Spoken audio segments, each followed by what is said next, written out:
we're coming to your city. Gonna play our guitars and sing you a country song. We'll all be flying higher than a jetliner. And if you want a little bang in your yin yang, come along. Welcome into Indiana Sports Beat. Hope you had a great weekend. It's off to a start here on a Monday. Jim Coyle with you. Justin Kalen high atop the Crew Chiefs box. That's Hope right. you had a great weekend, like I said. And thanks a lot for taking us along wherever you're going, whatever you may be doing. We appreciate you taking Indiana Sports Beat with you. Lots to get to today. Don Fisher on the show, as always. Drew Davis will be along, get us caught up on some recruiting news. Talk to Sammy Jacobs, get caught up on a little bit of football recruiting news as we head down to the signing day for college football. John Bowl will be on as well. Before we get to any of that, let's get to the headlines. All right, here are your headlines for this Monday, December 17th, brought to you by Billy Joe's Gas and Food Mart, located on Highway 150 in Floyd's Knobs. Big weekend again for Indiana as the men's hoops team knocks off Butler on a last-second three in the Crossroads Classic. Robert Finney, the hero in that one. Nick Foles did it last year as quarterback for the Eagles, and he's doing it again. Biggest upset win since 1995 as the Eagles defeat the Rams 30-23 last night on Sunday Night Football. In terms of Monday Night Football, Saints and Panthers is what you have to look forward to tonight. Those are your headlines, brought to you by Billy Joe's Gas and Food Mart, located on Highway 150 in Floyd's Knobs. And welcome back. Hope you had a fine weekend. Lots going on over the weekend. Nothing bigger than the Crossroads Classic up in Indianapolis, Bankers Life Fieldhouse, home of the Indiana Pacers. Notre Dame and Purdue went at it in game one. Notre Dame didn't have much problems with Purdue. As I have said what did I say about Purdue all year long? They're no good. One-man team. They're not going to make the NCAA tournament. I said that before the season started, and I'm saying it again. They're a one-man team. Carson Edwards, that's it. That was very evident on Saturday as well. Man, Harms is so weak. I could back him down. Saying a lot. I think you could back him down. 2-foot difference. At least. But Indiana taking on Butler in the game two, the marquee game, and it was a great game. Butler pretty much controlled that game. As a matter of fact, the amount of time with the lead each team had, Indiana, 1 minute, 32 seconds. Of the entire game, that's how much they led. Pretty wild there. Butler was really, I thought they were going to, for a minute, Butler was on the cusp of potentially blowing Indiana out. They had a couple opportunities to go from like a 10-point lead to a 13-point lead on attempted three-point shots, which would have been a difference, I think. Yeah. Would have been made that game a lot different. But they can't. Indiana does what they do. They fight back. But at the end of the game, the funny thing was Butler was really beating them statistically. The three-point shot especially. But by the time the game ended, Indiana led those categories. They shot 52% from the field. They shot 43% behind the arc. I don't know which is more impressive, shooting 43% behind the arc for Indiana or 80% at the free throw line. Both impressive. Now, the caveat to that is at the free throw line, Indiana hit 8 of 10, 80%. 7 of those came from the same guy. Juwan Morgan was 7 of 7. You know another ironic number? What's that? Indiana had 15 turnovers in that game. It's 5 too many in my mind. But of those 15 turnovers, 9 of them came from Romeo and Juwan. It's kind of funny, a little ironic. Is that okay since they're the guys getting it done for you? I mean, Juwan Morgan was a stud. I don't know what it is about this event that he loves so much, but 34.5 points average the last 2 years of the Crossroads Classic. Dude was locked in. Did you see Mitchell Trubisky's sweater yesterday? No. I'm looking at it right now as ESPN plays in the background. It's like an ugly Chicago Bears sweater with blinking lights where the stadium lights are, colored lights. Pretty funny. With a big bear right in the middle of it. Big bear head. It's pretty awesome. I love it. Trubisky, it's great. Trubisky is the Chicago Bears quarterback.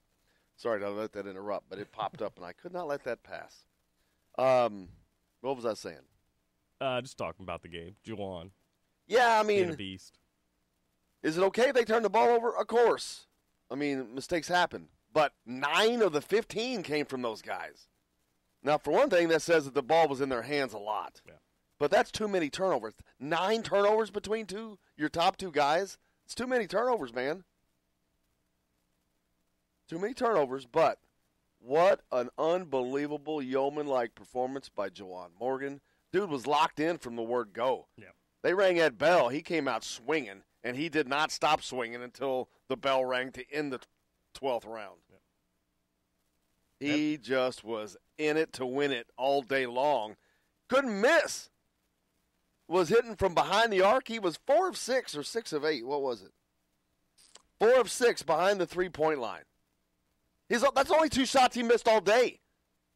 Period. Whether it was a 2-point shot, a 3-point shot, or a free throw, he missed 2 3-pointers. That's it. That's all he missed the entire day. He was 19 of 21 if you combine the 2-pointers, the 3-pointers, and the free throws. 19 of 21. It's an efficient night. That ain't bad. And thank God for Juwan Morgan. I mean, Indiana, this is the second year in a row now that they've really needed him in this Crossroads Classic game, and he responded. Boy, did he. So, boy, did he. I think that it really exemplifies the loss of Race Thompson and Jerome Hunter. While Justin Smith is coming along, playing a little bit better. He's had 3 straight games where I'd say that's an okay game. Sure. He had 7 and 4 this past weekend. But a couple of those, he had a timely 3-pointer. He hit his only 3-pointer that he took. He was 3 of 6 from the field. That ain't bad. Take it. Romeo was 6 of 11. After that, it's not as great. Rob Fennessy was 3 of 8 on the day. 3 of 6 behind the arc, though. And none more important than the last one he hit. How about the onions on him for that one? What a shot. But you know what that stood out to me, and I mentioned this to someone yesterday at Bubba's. It was at Bubba's 33 yesterday watching football, and I started to bring this up, and before I finished, the guy knew exactly what I was talking about. There's multiple pictures of Rob Fennessy's last second shot where he's shooting the ball still in his hand. Have you seen any of those? Mm-mm. Okay. Well, then you can't join in on the conversation. I mean, I watched the replay, so I know it was out of his hand in time. That's not the biggest thing that stood out to me is the elevation that he got on this shot. Okay, yeah. And if you look at the picture of him where the ball's still in his hand, he's getting ready to release it, the elevation he has is unbelievable. Yeah. I'm like, wow, look how far off the ground this dude is. This goes back to Cliff Marshall. Yeah. Look at his arms. He's ripped. It's going to come into play. The shape that they're in, I think this is going to come into play toward the end of the season, maybe. They're going through some injuries now, but maybe at the end of the deal, they're the last man standing. Maybe they're stronger than anybody else. Sure. But, yeah, the elevation he got on that shot, I was like, woo, man's off the ground. Yeah, I know the picture you're talking about now. He was up there, probably 2.5 feet off the ground. I mean, he's. And the thing is, that's at the end of a game. You're drained, your legs are dead, but apparently not Finn. Well, he knew. He knew in that moment he had to get up, rise up, and hit that shot. I mean, he's comfortable playing there. He played in a couple state championships there. Well, he did it, and he nailed it. I mean, great shot. It was, and I saw a lot of people kind of poo-pooing the play at the end. Well, they had a play that they were running, and it was going to Romeo. But Butler blew that play up with good defense. And they asked Archie Miller about that final play in the press conference after the game. Let's hear his explanation of it. We run the action a few times in the game, and give them credit. They really tried to do their best to take the ball and not let Romeo get a catch, which is what we were trying to get him a catch. And either we didn't screen because they didn't see it, or it got blown up. And they definitely tried to take the ball out of his hands, which he did. It happened. Devontae was stuck. Didn't panic, I guess, a little bit. As the clock wound down, he kind of just got rid of the ball, and obviously Rob had the wherewithal to let it go. And I would be lying if I said that when he shot it, I didn't think it had a chance to go in. I just didn't know the time. But they definitely blew the play up. We weren't strong enough to execute it and get the ball where we wanted to. And, as far as getting better, we got to keep getting better. It was Archie talking about the play at the end. Yeah, they had a play designed to go to Romeo, but Butler was having none of it, man. They played really, really good defense. They really jacked that up.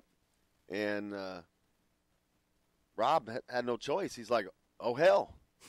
Devontae found him and he's like, oh, I got to go. And that was a legit NBA deep three-pointer. Oh, that was way past the NBA line. Yeah, it was deep. I was the funny thing is I was driving up to Bloomington to call the Floyd Central basketball game, so I was listening to it on the radio, and Don Fisher goes nuts, so I throw a fist pump or two, and then I hear him go on to say, Rob hits it from 30 feet, and I'm thinking, there is no way in hell Rob hit that from 30 feet. I didn't see the replay until I got home later that night, and I was like, holy hell, Rob hit that from 30 feet.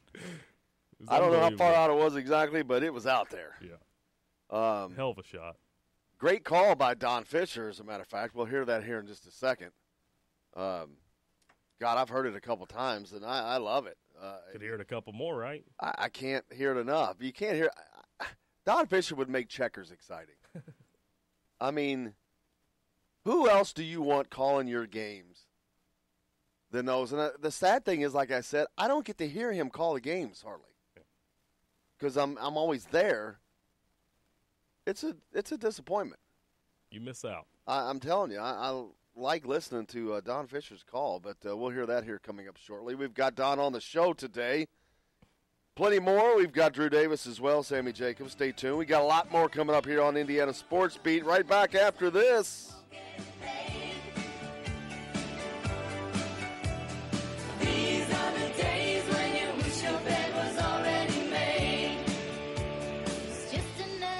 This is Jim Coyle. When I'm not on the road covering the Hoosiers, you can find me at Bubba's 33 on the northeast side of I-65 at Veterans Parkway in Clarksville. Bring the team in for that post-win meal in the family dining area or just meet friends for happy hour. Bubba's has bold burgers, hand-tossed pizzas, mouth-watering wings, and a list of select local craft brewers for the coldest beer in town. Bubba's 33 in Clarksville. Burgers, pizza, beer.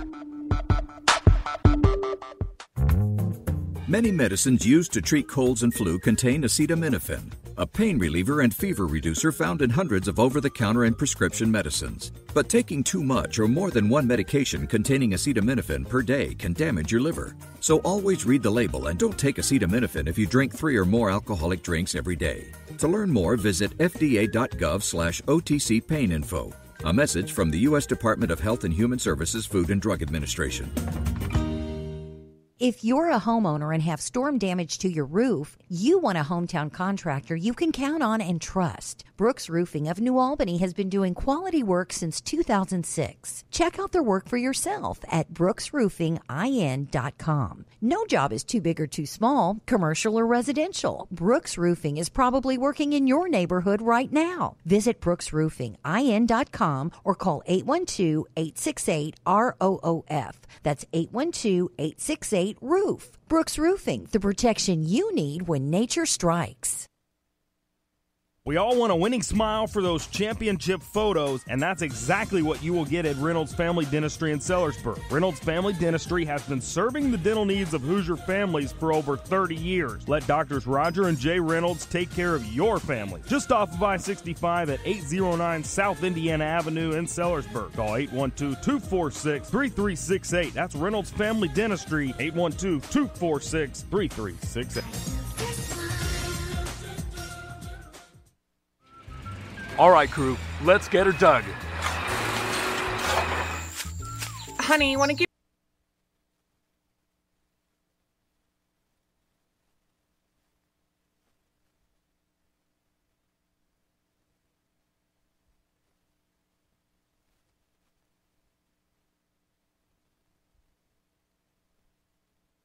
hand. I'm planting that tree, remember? No matter how large or small your digging project may be, no matter how urban or rural, you must always call 811 before any digging project. 811 is our national one-call number, alerting your local utility companies to come out and mark any lines they have near your dig site. You must call 811 at least 2 to 3 business days before any digging project, so you can avoid hitting our essential buried utilities. This includes natural gas and petroleum pipelines, electric, communication cables, and water and sewer lines. So before you do this or this, make sure you do this. For digging projects big or small, make the call to 811. Brought to you by Common Ground Alliance. If you want to get your day off to a good start, then stop at Billy Joe's Gas and Food Mart on Highway 150 in Floyd's Knobs. While you're filling your gas tank, you could fill your own tank with a hot breakfast or try one of Billy Joe's daily lunch special. Billy Joe's Gas and Food Mart opens at 5 a.m. and everything is made fresh daily. And if you bring your own mug, coffee is only 50 cents. And Billy Joe's also has free air. The best place to start your day is at Billy Joe's Gas and Food Mart on Highway 150 in Floyd's Knobs.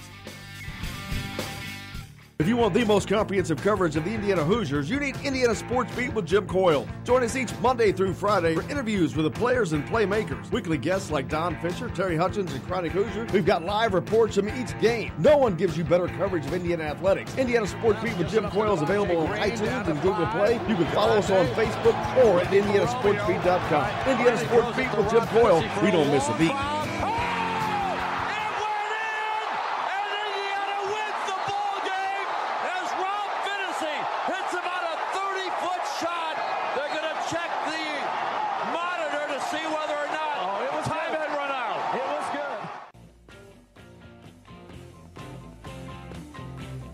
Welcome back. Excuse me here. Welcome back to Indiana Sports Beat here on this Monday. Had a frogger in my throat. Hope you're doing well. Off to a great start. Sammy Jacobs from Hoosier Huddle joins us now. Sammy, how are you, sir? Doing great. How are you? Great. Big weekend as always. Lots of recruiting going on right now in the world of college football as we get closer and closer to the signing date for college football this year. A lot of noise. Indiana trying to maintain their good recruiting mojo that they've had going, and they look like they got a good shot at doing that. Yeah, it's the final push before the early signing date on Wednesday, and IU had a couple of prospects on campus last weekend as well, and they have a top 40 class right now, and if things go the way that they might, it could move up on Wednesday. But yeah, looking forward to that. I know Indiana's got some big names that they're trying to get. They've already landed some. I mean, with the flip of Samson James, that's got to give them a lot of confidence, not only confidence, but momentum going into recruiting. That's got to help with other players that may be on the fence and trying to decide where to go. But when you get a guy like that says, hey, this is the okay place to go, that's got to be helpful for the rest of your recruiting efforts. Yeah, it's definitely, I don't know how vocal Samson is on social media, and I haven't noticed him recruiting like some other recruits have on social media, but it's definitely something that turns some heads, says, hey, if he believes in this staff, I could believe in this staff, and maybe we'll go to Bloomington and make some history. Yeah, and there's been a lot of talk. Jeff Brahms up north and doing a great job offensively, and there's a lot of grief given to Mike DeBoer this year. Getting people like Samson James is huge to me, that they're able to get them to see through whatever smoke that there may be out there. I think it's a phenomenal job they've done recruiting. Absolutely incredible, to be honest with you, with all that's gone on around them. I think they've done a phenomenal job in that area. Well, Indiana's had a good history of running backs. You saw yesterday, Kevin Coleman had a career day with Atlanta, and Jordan Howard and his Bears wrapped up the the NFC Central or NFC North yesterday as well, and he had 75 all-purpose yards and a touchdown. So, you know, the prestige at IU for running back is not too shabby. No, it goes back to very, very deep and some great running backs as they continue to produce. And the running back room right now is one of the bright spots for Indiana as they go forward. I mean, this past season, who thought we were going to see what we saw from Stevie Scott? What a great year he had. Yeah, you know, the running back room has Stevie Scott. You'll get Cole Guest back. Ronnie Walker had a few moments here and there, and you had Samson James and Ivory Winters in that room. Has the potential to be really, really, really good to great. And Ivory Winters hasn't gotten as much chatter, but that's a pretty nice recruit for Indiana. Yeah, he's not the national recruit that Samson James is, but he's a pretty nice recruit.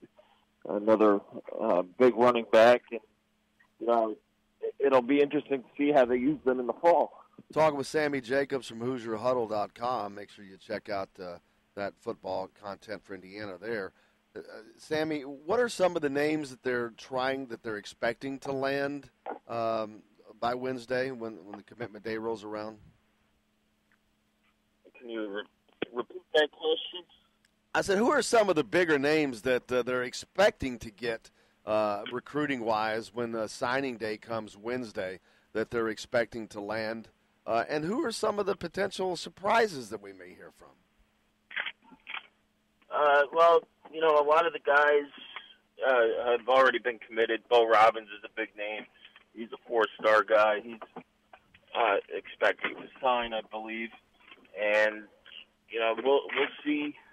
You know, Reggie Todd is a JUCO wide receiver who visited last week. He's at Kansas this past week, but his comments coming out of Kansas still seeing that IU's the leader there, and you know we'll see who else is leaning towards IU. And you know, recently in basketball, Trace Jackson Davis, when he had committed to Indiana, he unbeknownst to a lot of us, had already signed and turned in his letter of intent. Why don't we see more of that in football instead of the guys coming down to that last day, keeping it so exciting? Because the signing period is so short. In football, the early signing date goes from December 19th to December 21st. That's pretty short. You know, there's also no big day in college basketball. You know, you'll watch on Wednesday, Big Ten Network, ESPN, they'll all have these 3 or 4 hour long shows or day long shows, and you know, people hold out. Maybe they want the attention and all that stuff, but it comes down to there's always usually just one day or 3 days where they can sign. Whereas basketball, I believe you can sign almost whenever you want. There's certain periods where you can't sign, but the signing period opens up for a longer period of time. Makes sense. Any surprises that names that may hear that kind of not expecting, but it's still a good possibility of happening for Indiana to land? I'm not sure on the surprises. There's always one, and that's why they're surprises, is because they kind of sneak up out of nowhere. You had, Marcelino was one of them a couple years ago. Stevie Scott was kind of a late sign as well. There's been a handful of them in recent IU history that have become, impact players for IU. And they can certainly add that and look forward to that. What are the most pressing needs that they need to land? I know that quarterback is an area where Indiana is needing to add somebody definitively. Yeah, quarterback's an area where they need to land somebody. They need to land offensive linemen, and they need to land some defensive linemen, because those are the two areas that they, have struggled at over the last couple of years. Now the offensive line played very well down the stretch for IU, but the defensive line didn't get the pressure on the quarterback that they needed to, and disrupt the run enough that they needed to for this defense to work really well.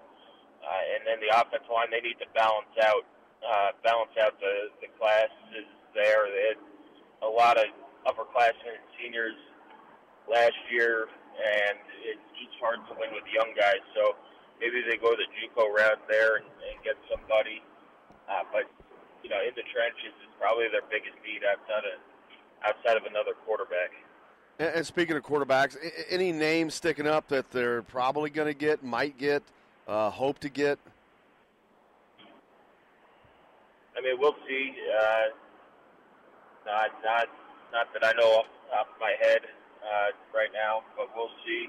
There's rumors going around that there's a couple guys who have interest, but we'll see. That's part of the fun of signing day is some of these surprises that pop up on the morning of signing day.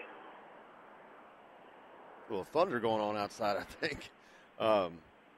Yeah, it's certainly going to be one. How many are they looking to get for this class? I think they're down like around 23 or so. I think they'll be close to a full class. You're going to see some attrition.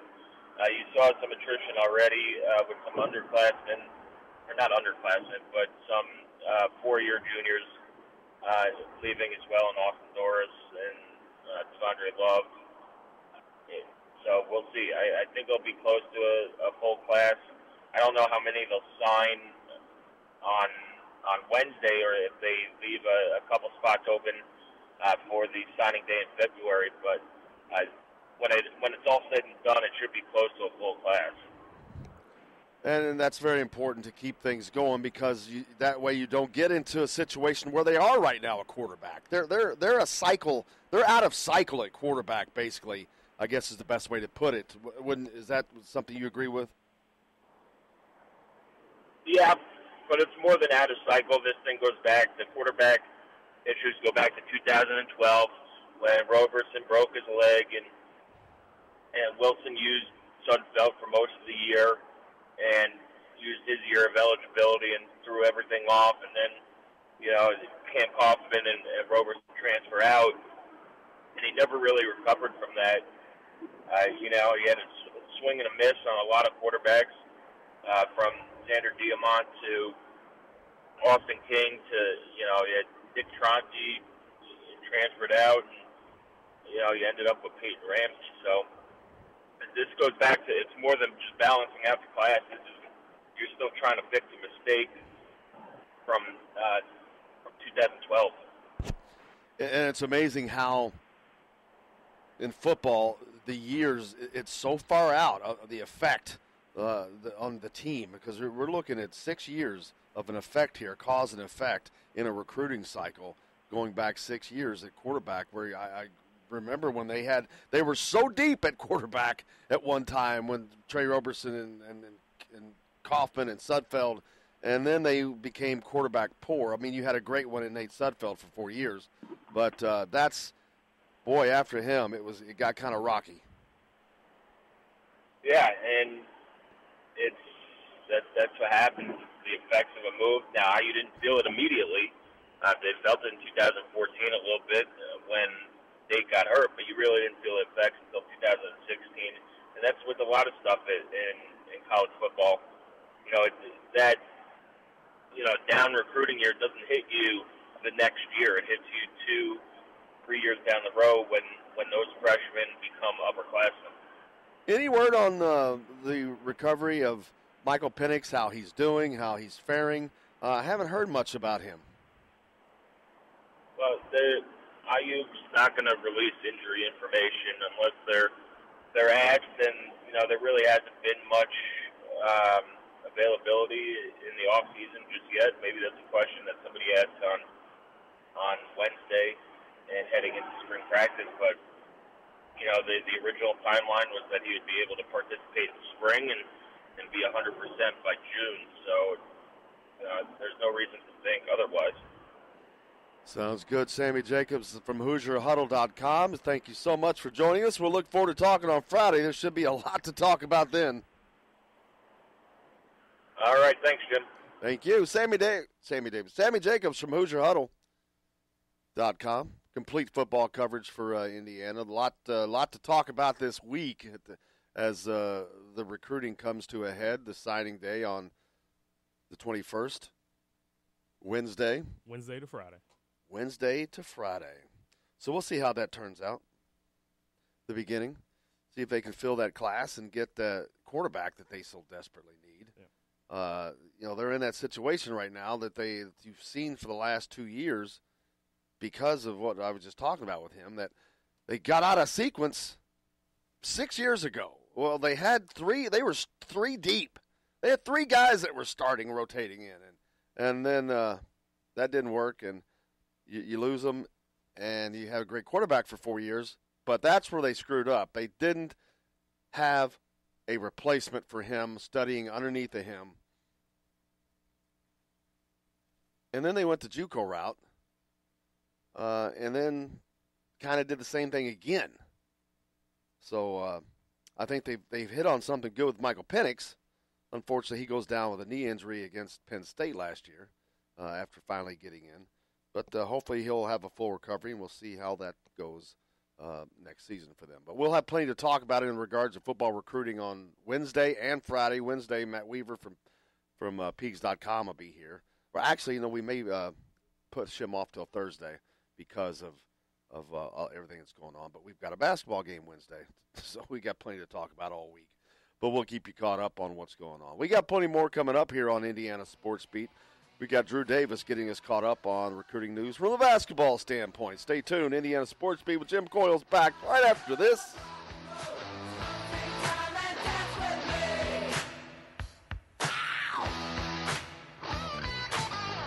This is Jim Coyle. When I'm not on the road covering the Hoosiers, you can find me at Bubba's 33 on the northeast side of I-65 at Veterans Parkway in Clarksville. Bring the team in for that post-win meal in the family dining area or just meet friends for happy hour. Bubba's has bold burgers, hand-tossed pizzas, mouth-watering wings, and a list of select local craft brewers for the coldest beer in town. Bubba's 33 in Clarksville. Burgers, pizza, beer.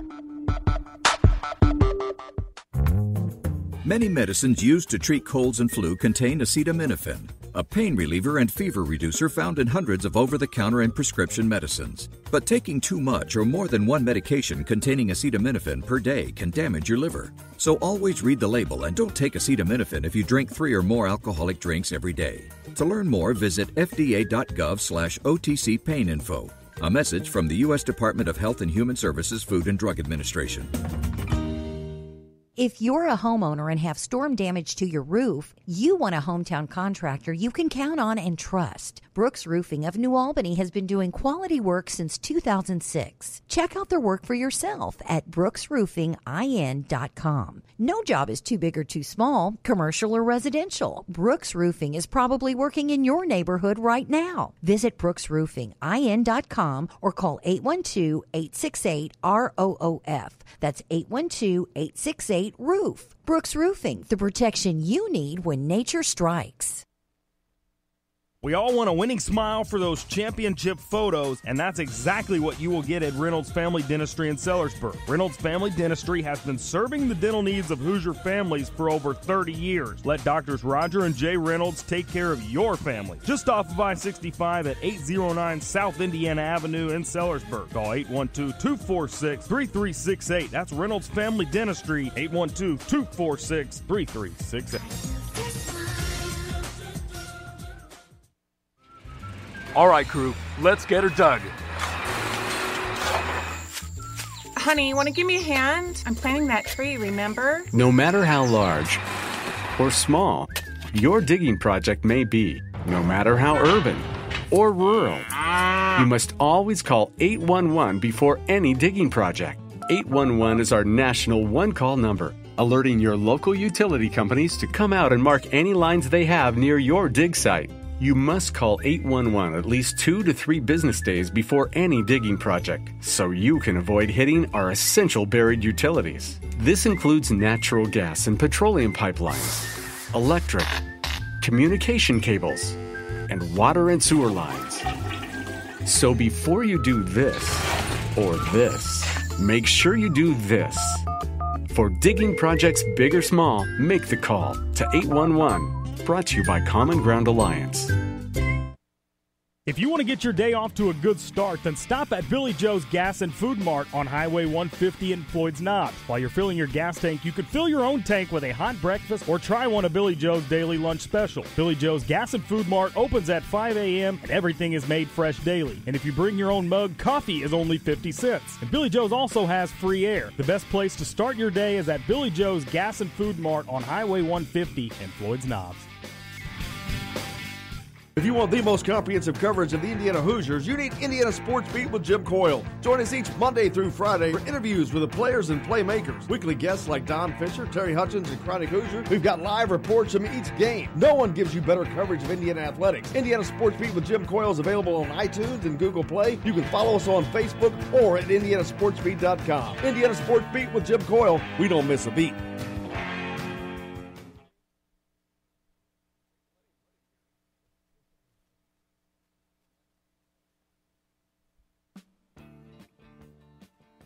Today's guest is brought to you by Reynolds Family Dentistry of Sellersburg. You need $1 million smile for those championship photos, and that's exactly what you'll get with Reynolds Family Dentistry.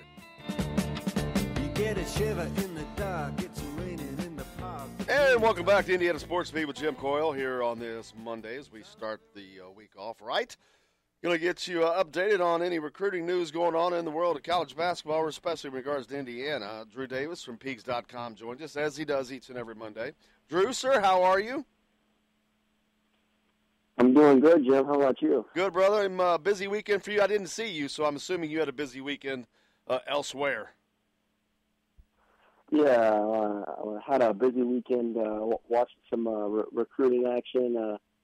Went down to the Evansville Bossy Winter Classic on Saturday, and got to see a headline matchup on Saturday night that matched up Xavier commit and Xavier signing Kiki Tandy is a top 100 player in the 2019 class, and he matched up with Christian Lander, a five-star point guard in the class of 2021, and it was an interesting game. University Heights and Kiki Tandy ended up pulling it out 86-80, and Tandy finished with 44 points, and showed a great ability to score the basketball, that's for sure. And he was pulling up from the parking lot on some of them too, and he has limitless range. And Christian Lander, the five-star 2021 point guard, played pretty well as well. He did a really nice job of breaking down the defense and getting to the basket during that game. And I felt, he may have not scored as many points as Tandy, but I felt he was the best prospect on the floor. And I felt he did a good job of affecting the game in a variety of ways. And, Christian didn't shoot it the greatest in that game from long range, but his impact on just the totality of the game was there, and he just had a really solid showing, and he looked the part of a top 15 player and a five-star point guard. Excellent. I know he's being recruited by a lot of different schools already, as Indiana is in that mix amongst the other Big Ten schools, so he's going to be getting a lot of attention. He's only a sophomore, so got a few more years to check him out. Also, a lot of action over the weekend. I know Bloomington South hosted Floyd Central, Anthony Leal and Kobe Barnes. Kobe Barnes, of course, already committed to Indiana State. Anthony Leal is someone who is on Indiana's radar, plays for Bloomington South High School. Yeah, so Bloomington South picked up a win. It was interesting. They only got a 12-point contribution from Anthony Leal, but they were still able to pick up the win. That's a nice win because Floyd Central is a highly ranked team and a good basketball team. Todd Sturgeon does a really good job with his groups, and that's just a nice win for Bloomington South, considering they start the season 0-2, and that should give them kind of a springboard moving forward. Yeah, and Anthony Leal, it's worth noting, by the way, all 12 of those points come in the second half, Drew. So he really stepped it up in the second half, led Bloomington South to that win. That was Justin jumping in with introducing himself. Yeah. You definitely have to like to see that. You know, a guy struggling in the first half. You know, not finding his game, has a reason to put his head down and just kind of check out. But he doesn't, and he bounces back in the big second half. And you know, that's what I would expect out of Anthony. He's not going to just roll over and quit. He's a hard worker. He's going to keep chucking away, and that's just the type of player and kid he is. And it'll be interesting to see what he does over the course of his junior season. I'm looking forward to watching him soon. You know, this weekend they had the Crossroads Classic at Bankers Life Fieldhouse in Indianapolis. Of course, Indiana knocks off Butler with a last-second three-pointer from Rob Finnessy, who was playing high school last year. Also Notre Dame and Purdue in that a great deal for the state of Indiana. How important is that game for Indiana in regards to recruiting when you've got all four of those teams there? How important is it that Indiana wins those games when they're playing against Butler, when they're playing against Notre Dame, like they have the last two seasons? Yeah, I don't think it has a huge impact because I don't think one singular game really has as big of an impact as people would think with recruits. And I was talking more about in-state recruits as far as in-state recruiting goes. Right. Honestly, it doesn't have a huge impact. And what's interesting with the Crossroads, though, is Indiana's expected to win those games, you know. If you win the game, they're going to say, you did what you were supposed to do. And if you lose the game, they're going to say, what in the world happened?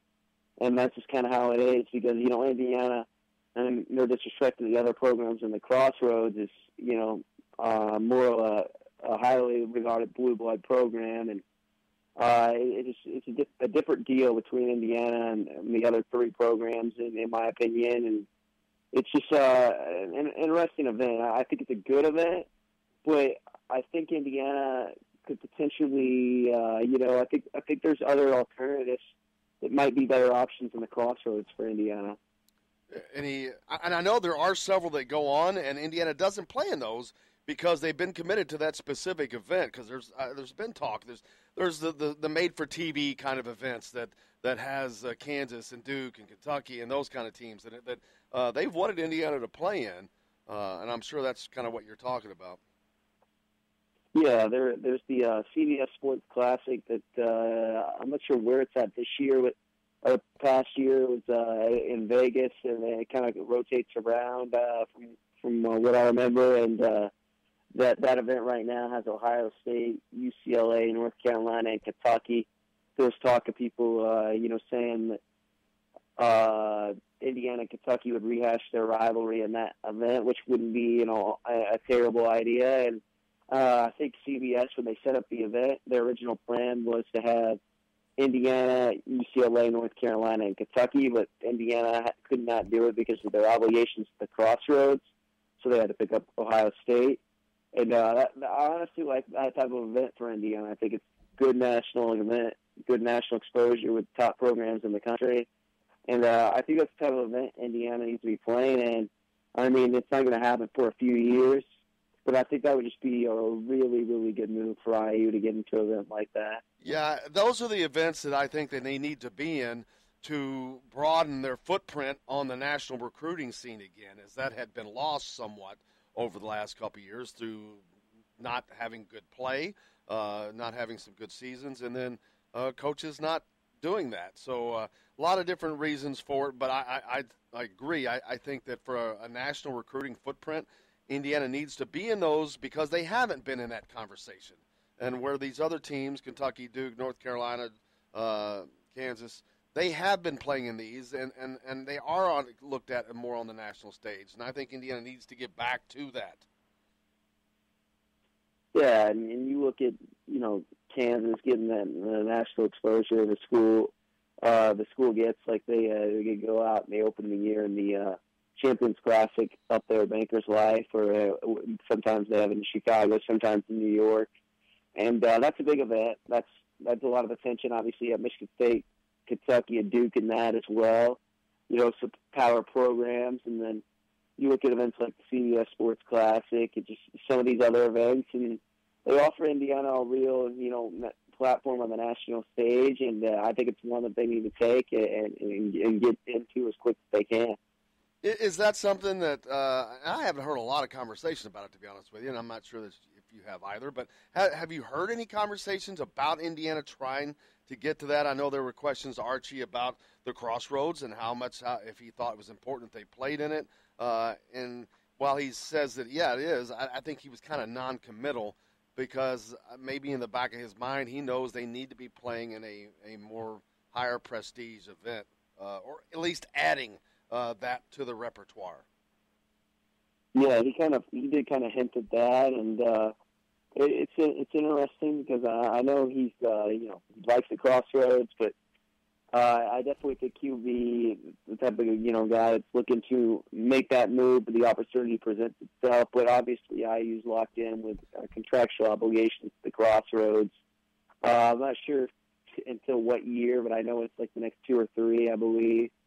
And you can't get out of that, obviously, as well. But even with the popularity, I don't know that even when that comes up, it's pretty popular among everybody. And is that something that Indiana can get out of, not from a legal standpoint, but from a visual standpoint? If they leave that, that may disappoint some people. I think there would be some people disappointed that really likes all the in-state schools being in the same building, playing the same event, the same day. I think there would be a number of disappointed people, but I think where that disappointment would be, kind of cooled a little bit is if they jump from the Crossroads to an event like the CBS Sports Classic. It's hard to complain. I mean, you're a fan that you're going from an event with Purdue, Notre Dame, and Butler going to an event with North Carolina, Kentucky, and UCLA. It's kind of hard to be disappointed about that, And right, and it's not necessarily just Indiana fans that would be disappointed; just fans across the state of Indiana, because it is a good event for the state of Indiana. But Archie was asked about that in the post-game press conference after the Butler game the other day, and I think that we've got that. I tell you what, the environment in here is so I could definitely see Indiana passionate. It's kind of hard not to want to be in here. For Indiana and Indiana University and the city of Indianapolis, my feel is in here this is a great environment for our team. I also think it's a hard game for Indiana in here because I do think that you come in here and you get that bullseye put right on you regardless of the circumstances that you have to play through that. It's a great opportunity for the other 2 teams in the state that, you're not going to get a chance to play them very often if it's not set up like this. So for us, I've been in it twice, won 2 crazy games. Clearly, it feels really good when you win. If it was on the other end, I probably would tell you the opposite. But the environment for our players, though, is incredible to play in. I would say that is incredible. Yeah, Archie talking a lot of good things about it, but not to me. That was not a commitment to stay in that event going forward. And I think that he knows to get on that level, get Indiana back on the level where they are accustomed to being. That part of that's going to involve being on a national stage more frequently. Oh, most definitely, and I think that's where you want to go if you're Indiana, because you're always looking to build your program and kind of take, more steps forward and get into that national scene. Talk to some people and they think, well, where's Indiana on the national scene? Where their marquee, non-conference games, and obviously they have some. And I think when people say that, they're talking about specifically more like an event, like the Champions Classic, or maybe a CBS Sports Classic or a Jimmy V Classic type of bit. And what's interesting is you always hear talk of the Indiana-Kentucky rivalry, kind of rekindling and starting back up. And it'd be interesting to see if that happens. And does it happen in a home and home? Does it happen in a neutral site game? Or does it happen in an event like the CBS Sports Classic where it rotates? It'll be interesting to see what happens there. Drew, text into the show. Justin Kalen here once again. What is your thoughts on Luke Brown from Blackford High School? Looks like a shooter with decent handles. That comes from Joker. Yeah, Luke Brown's a kid that I saw several times, but at this time, I just don't think he's a high major player. I think, he kind of, lacks a lot of size and whatnot, but He puts up some big numbers at Blackford, and he's a really good high school player. But at the college level, I don't think he's a high major player at this time. You know, a lot of people, fans, they like to bring up Braden Bailey, too. He's another one that's in the mix you don't hear a lot about. He's probably not going to be a high major recruit, but definitely he's going to go somewhere and play ball. Yeah, I think he's, from what I heard this summer, he had a chance to go D2 or somewhere around that level, and he's a BNL, as you mentioned, like his dad. You know, the family has a pretty nice legacy there. But you know, he played with EG10 over the summer, and Brayton's a solid player. It's always fun to see, you know, the guys that have a storied history of their family. It's always fun to see them go out there and find success, because, you know, it's not easy to go out there when your dad was that good. I'm sure there's a lot of pressure. It's always good to see Brayton find success. Indiana's got a couple games coming up over the next week, non-conference games as they prepare to go into conference play. January 3rd is when they start that. But Indiana's playing pretty decent right now. The game against Butler on Saturday, while it was a close game that required a last-second shot, statistically they lit it up from the field, from behind the arc, and at the free throw line. And I say that I mentioned this earlier, the free throw line, there was one caveat that out of the 8 free throws they hit, 7 of them were hit by Juwan Morgan. So Indiana didn't necessarily have a great day at the free throw line. Juwan did. But statistically they played very well, yet it was still a close game. What they have made a habit of having here of late. And Archie even noted a couple games back that he expected that this is how it's going to go, and probably will, because as we get into Big Ten play, man, the Big Ten is just looking like it's going to be tougher and tougher with each passing day. Yeah, this Indiana team right now is a grinder, and this sub there, how they're going to play, you know, you're going to play good defense. They may not always have their best offensive performance, and maybe hit and miss on that end of the floor, because I don't think this team's a great offensive team right now.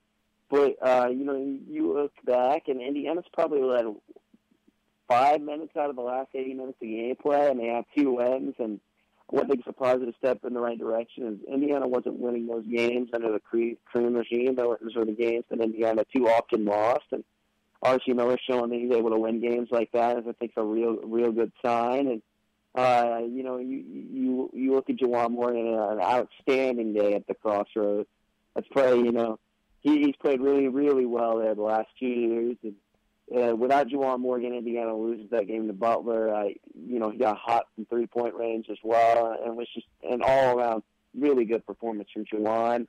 Then you know, obviously Rob Fennessy hits that shot, but I felt like he hit some other timely shots over the course of the game. You know, Indiana, when they needed a shot, I felt like there was at least 1 or 2 times where Rob Fennessy stepped up and knocked one down, and I think that's just what he is. That's what Rob does. You need a shot, you need somebody to step up and kind of stop the bleeding. He's going to be there for you because he's a consistent basketball player, and he knows how to play, and he just brings a high effort level every night. And it's going to be interesting to see this Indiana team moving forward, how they continue to mold together. I think they're probably a few weeks behind from where they would be because, you know, those injuries. But I think this team is going to be suited to, you know, grind out a lot of Big Ten games. I think there's not going to be a lot of easy ones, and there's going to be a lot of close games once conference play begins. Absolutely. As they move forward, they're going to be challenged each and every week, and hopefully they can pull that out. But Juwan Morgan really, to me, took a step forward in telling the NBA scouts that, hey, my game is not bad. He really stepped forward, I think, by showing play from around the rim and behind the arc with a great day shooting. He was 4 of 6 behind the three-point line. That's a nice day by anybody, much less one of your main post players. Yeah, Juwan's been shooting it better from long range this year, and I think that's a good sign. I know at one point you said something about he's been putting up around 1,000 shots per day since May, and it's definitely showing. You know, you put that repetition and time into your shot, and obviously you're going to make some strides, and it's good to see that effort and time paying off for Juwan. And I think that's the big question mark. People want to see what his outside game looks like, and if he can continue to shoot it at this level, he'll have a chance to compete and probably make an NBA team. There's no guarantees he'll make one, but at the very least, he's going to have a really nice career in Europe, regardless if he makes it in the NBA. Sounds like a winner, Drew. We look forward to talking to you at the end of the week as we'll prepare for the result after Indiana plays on Wednesday, and then they'll preview their game on Saturday. All right, man. I'll see you on Wednesday. I'll talk to you on Friday. That's good. Drew Davison, Peaks.com, joining us as he does each Monday. Thanks a lot, Drew. And we've got plenty coming up. Don Fisher's on the show today. Make sure you stay tuned. We're coming back with plenty more here on Indiana Sports Beat right after this.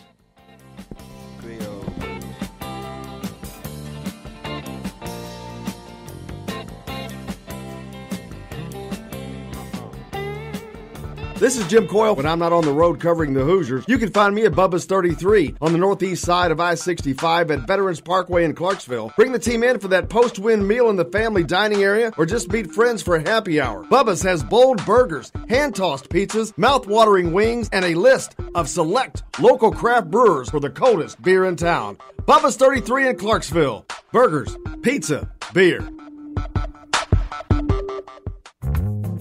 Many medicines used to treat colds and flu contain acetaminophen, a pain reliever and fever reducer found in hundreds of over-the-counter and prescription medicines. But taking too much or more than one medication containing acetaminophen per day can damage your liver. So always read the label and don't take acetaminophen if you drink 3 or more alcoholic drinks every day. To learn more, visit fda.gov/OTC pain info. A message from the U.S. Department of Health and Human Services Food and Drug Administration. If you're a homeowner and have storm damage to your roof, you want a hometown contractor you can count on and trust. Brooks Roofing of New Albany has been doing quality work since 2006. Check out their work for yourself at brooksroofingin.com. No job is too big or too small, commercial or residential. Brooks Roofing is probably working in your neighborhood right now. Visit brooksroofingin.com or call 812-868-ROOF. That's 812-868-ROOF. Brooks Roofing, the protection you need when nature strikes. We all want a winning smile for those championship photos, and that's exactly what you will get at Reynolds Family Dentistry in Sellersburg. Reynolds Family Dentistry has been serving the dental needs of Hoosier families for over 30 years. Let Doctors Roger and Jay Reynolds take care of your family. Just off of I-65 at 809 South Indiana Avenue in Sellersburg. Call 812-246-3368. That's Reynolds Family Dentistry, 812-246-3368. All right, crew, let's get her dug. Honey, want to give me a hand? I'm planting that tree, remember? No matter how large or small your digging project may be, no matter how urban or rural, you must always call 811 before any digging project. 811 is our national one-call number, alerting your local utility companies to come out and mark any lines they have near your dig site. You must call 811 at least 2 to 3 business days before any digging project, so you can avoid hitting our essential buried utilities. This includes natural gas and petroleum pipelines, electric, communication cables, and water and sewer lines. So before you do this or this, make sure you do this. For digging projects big or small, make the call to 811. Brought to you by Common Ground Alliance.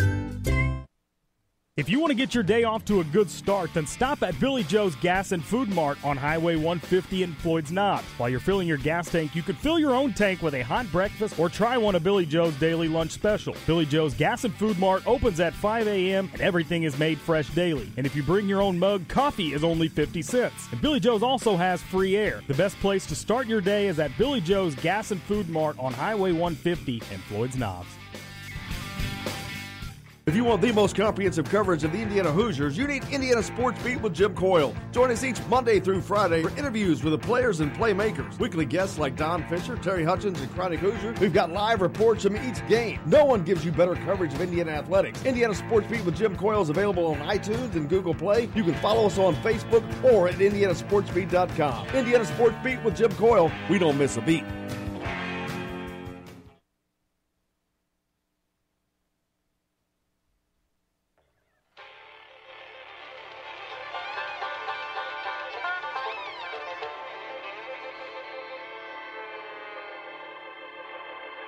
Well, we're coming to your city. Gonna play our guitars and sing you a country song. We'll all be flying higher than a jetliner. And if you want a little bang in your yin-yang, come along. Hey, welcome along, Indiana Sports Beat. Thanks a lot for joining us. Thanks a lot for coming along, or wherever you're going, whatever you may be doing. We appreciate you taking Indiana Sports Beat with you. Jim Coyle sitting in, as always. Hope your day's off to a great start. Justin Kalen high atop the Crew Chiefs box, as always. That's right. Got a lot to get to. Indiana with a big win this weekend over Butler in the Crossroads Classic. A thrilling last-second shot as Indiana rolls forward, 9-2 on the season right now. More games coming up this week.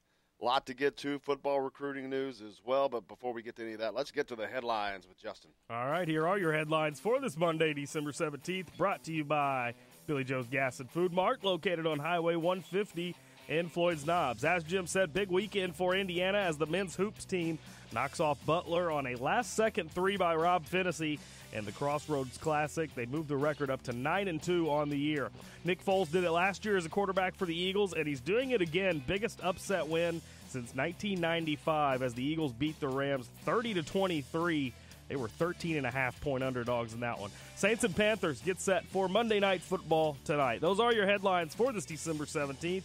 Brought to you by Billy Joe's Gas and Food Mart, located on Highway 150 in Floyd's Knobs. Hey, welcome back. Hope your week's off to a great start. You got Indiana, a big win this weekend over Butler at the Crossroads Classic. A great game, a game that came down to a last-second three-point shot by Rob Finney. Knocks that down. Indiana wins 71-68 behind the career day of Juwan Morgan. Wow, what a stat line if you haven't followed that. What a great day Juwan had. He missed two shots all day, 19 of 21 if you add in the free throws, the three-point shooting. He was 4 of 6 behind the arc, 7 of 7 at the free throw line, 12 of 14 overall, 35 points. What an unbelievable day. But he was locked in from the opening bell. I mean, man, he just came out swinging, scoring, and it did not stop. I remember mentioning a couple times in post early in the first half or midway through the first half or a little later that is this a potential another career day for Juwan because he was already rolling at that time. I remember he had 9 points inside the first 10 minutes. I mean, he was on fire. And then once he started lighting it up from behind the arc, you knew that good things were coming. As man, he was 4 of 6 behind the arc, like I said, but looked so effortless, and he couldn't be stopped. His shots down below near the basket, a lot of offhanded shots, left-handed shots. As I was rewatching that game, Brad Nestor from CBS mentioned, and even Bill Raftery with a kiss. Great game, great effort by Juwan. Hopefully that he's going to get some more help from the undercast as the season progresses. Romeo was the man helping me out last Saturday with 13 points. Other than that, he was the only guy in double figures for Indiana. Rob Finney comes closest with 9.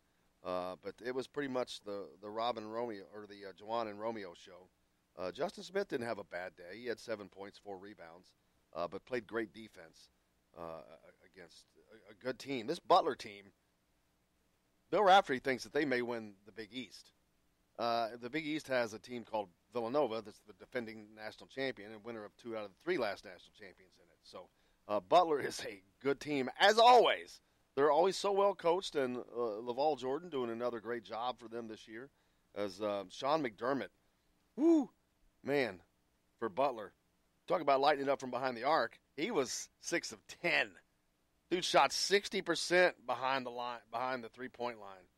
He only ended up with 20 points on the day, but of his 7 field goals, 6 of them were three-pointers. So not a bad day at all for Sean McDermott with 20 points. And then Kamar Baldwin also, he had 16 on the day. He was 7 of 19 for the field for Butler. Those two guys were a load, but Indiana handled it, and they had something that no one else had, and that was a Jawan Morgan. I don't think you're with us. I think you've died. So all right, now I'm back. There you go. I've never seen Don Fisher, or heard Don Fisher, I should say, so defeated in a broadcast as when McDermott was shooting threes. I think the fourth one, he was like, this kid's unbelievable. He hits again. Fifth one, he was like, and he got it again. And then the sixth one, he says, McDermott rises, got it.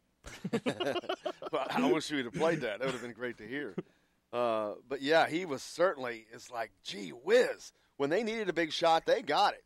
But, of course, Indiana did the same. They battled and battled, and that's the one thing you've got to give this team especially is the grit and determination, grinding these wins out. That's great for when it comes down to that, but unfortunately you don't want every game to be that way. Yeah. You're just putting a lot of pressure on yourself, and you're just providing multiple opportunities to not win games, which makes it more difficult. But hopefully that the players are missing Race Thompson. Hopefully they can get him back sometime in January, and because it's noticeable not having these guys that were expected to be a big part. Jerome Hunter, I don't know how much. We don't even know how much of a loss that is. We never got to see him play yet. He's probably not going to play this year, unfortunately. We probably won't get to see him until next year. So they're missing pieces that they were expected to have, and that happens to a lot of teams. But it's just that's the difference, I think, from being good and being great is when you have the parts that you've gone out and acquired to build. If you don't have that, you can't build the car, man. If you're trying to build a muscle car, you got to have all the parts. Yeah. Because if you don't, well, obviously you don't have it complete. You don't have everything you need, and that's where they are right now. They're a pretty good team. They're winning on top of that. They're beating good teams. Louisville's a good team. Butler is a good team. And although these games are close, they're winning. They're doing what it takes to get the job done. And you got to take your hat off to them and hope that pays dividends for them down the road. But you'd also like to see them start winning games, not in such an exciting fashion. Yeah. But we can't get lost on the fact that they're close games. The important thing is they are winning. And absolutely. Absolutely. That's the thing you can't lose sight of. They're finding ways. This is a team that's going to give you heart attacks all year long. I think I said it last week. I mean, they're going to play in close games seemingly every night. Hopefully the next two against the Cupcakes aren't all that close, but, yeah, you can expect close games come Big Ten play for sure. Absolutely. I mean, and that's mainly because it's a damn tough league this year. Yeah. Tougher than most, I think. Most years, even when it's a good year, usually the Big Ten has a couple more teams at the top than they do this year. Because right now it looks like it's just Michigan who is standing kind of separated itself at the top. But you've got a ton of teams behind them that are pretty good. Yeah. A bunch. I mean, usually it's like 3 or 4 maybe. There's like 6, maybe at least 6 or 7 behind them that are teams you're going to see ranked. That's why that right now I think we've got 10 teams ranked in the top 25. Big Ten? Yeah. No way. I mean 6 rather. Yeah. 6 teams. I was like, what? 6 teams ranked in the top 25. That's a lot. Yeah. That's the teams that are ranked. That doesn't include the teams that are just outside of the rankings. That are in the top 30, the top 35, the top 40. Those are tough games, man. You go on the road, play a top 50 team, that's a tough game just because you're not in the top 25, and the Big Ten's loaded with those. As a matter of fact, odds are you're going to play a top 50 game every night in the Big Ten with the exception of about 3 teams right now. That's as tough as it gets. Yeah. But that's great for the end of the season and the tournament seeding and things like that where and already having won these games. I wish they hadn't lost that Arkansas game, man. That would have really, really bolstered their resume nicely. And it's a game they should have won. Unfortunately, they didn't. So at least it was a road game. But could be sitting at 10-1. Yeah, they'd be sitting at 10-1 with a loss to arguably the best team in the country. So not bad. But 9-2 is not bad either. I think Archie would have said, "I'll take it." A year ago, he said, "All right, if you're 9." Actually, so let's say they're 9-11. 11-2 as they enter conference play. And you're only 9 wins away from 20 wins. You just have to win half your conference games. Less than half. Playing 20 this year. Well, I meant of the remaining. Yeah, true. You win half the remaining. There's 18 games left because they've already played 2. So you just have to win 9 of your conference games to hit 20 wins. There's no way that a 21 team is not going to be, in the Big Ten, is not going to be a solid NCAA tournament team. Yeah. I mean, they're probably going to end up being a 5 seed, right about there. I'd agree with that. It depends on how well they're able to do in the Big Ten. They can improve that. They can move that up to a 4. They could get to a 3. This team can improve. We don't know how good they're going to be because they're going to get better. Romeo's shot's going to get better, I think, as the season progresses. He hasn't found that just yet. But he's doing so many other things well that it makes up for it. But when that shot starts falling, that's going to separate him. Yeah. He hasn't quite separated himself yet completely. He has. He's played phenomenal, and no question about that. Indiana wouldn't be where they are without him. But there's so much more that he has to offer that will come into play, I think. I think that shot's going to come around as the season progresses, and he continues to get more comfortable in his role, continues to get more comfortable at the college level, continues to get more comfortable with the level of defense that he has to play, in addition to focusing on his offense. Comfortableness is good. It always helps. Texting the show before we got to hit a break. After watching the Butler game, IU is far better with Rob Finney at point, also the best on-ball defender. How many times did the guard for Butler try to post him up and couldn't score on him? That's from Joker. Yeah, that's the thing that gets lost a lot of times. And even with people like Justin Smith. I mean, when he's not doing everything offensively, but doing a good job defensively. Indiana is doing a good job defensively right now. So things are going well. They continue to improve, and I think they're just going to get better and better. But they're in a pretty good position right now. They're sitting 9-2. They should end up being 11-2 heading into the remainder of Big Ten play. And golly, it would have been nice to be 12-1. Yeah. I mean, and should have had that one too. And that's the difference between that team being ranked 25th right now or whatever they're going to move up to today, which I know they'll move up, and being in the top 20 in the teens. They win that game at Arkansas, they're probably number 15 right now. Your only loss is at Duke? Yeah, right. That's a top 15 team. That's the only reason they're not there, is they did not get that win done. But they'll get there fine. They'll move up to about 22, 23 today, I'd imagine. At least, if not further than that. Maybe they may crack the top 20. Who knows? We'll find out. But we've got plenty more coming back here on Indiana Sports Beat. John Bowles joining us. Don Fisher's on the show as well. Stay tuned. We're right back after this.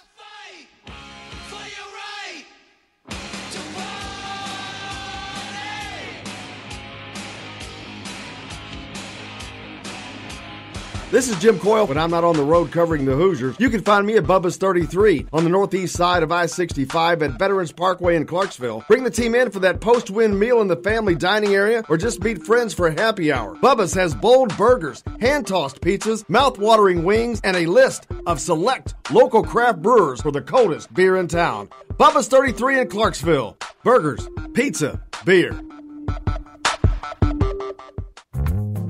Many medicines used to treat colds and flu contain acetaminophen, a pain reliever and fever reducer found in hundreds of over-the-counter and prescription medicines. But taking too much or more than one medication containing acetaminophen per day can damage your liver. So always read the label and don't take acetaminophen if you drink 3 or more alcoholic drinks every day. To learn more, visit fda.gov/OTC pain info. A message from the U.S. Department of Health and Human Services Food and Drug Administration. If you're a homeowner and have storm damage to your roof, you want a hometown contractor you can count on and trust. Brooks Roofing of New Albany has been doing quality work since 2006. Check out their work for yourself at brooksroofingin.com. No job is too big or too small, commercial or residential. Brooks Roofing is probably working in your neighborhood right now. Visit brooksroofingin.com or call 812-868-ROOF. That's 812-868-ROOF. Brooks Roofing, the protection you need when nature strikes. We all want a winning smile for those championship photos, and that's exactly what you will get at Reynolds Family Dentistry in Sellersburg. Reynolds Family Dentistry has been serving the dental needs of Hoosier families for over 30 years. Let Doctors Roger and Jay Reynolds take care of your family. Just off of I-65 at 809 South Indiana Avenue in Sellersburg. Call 812-246-3368. That's Reynolds Family Dentistry, 812-246-3368. All right, crew, let's get her dug. Honey, want to give me a hand? I'm planting that tree, remember? No matter how large or small your digging project may be, no matter how urban or rural, you must always call 811 before any digging project. 811 is our national one-call number, alerting your local utility companies to come out and mark any lines they have near your dig site. You must call 811 at least 2 to 3 business days before any digging project, so you can avoid hitting our essential buried utilities. This includes natural gas and petroleum pipelines, electric, communication cables, and water and sewer lines. So before you do this or this, make sure you do this. For digging projects big or small, make the call to 811. Brought to you by Common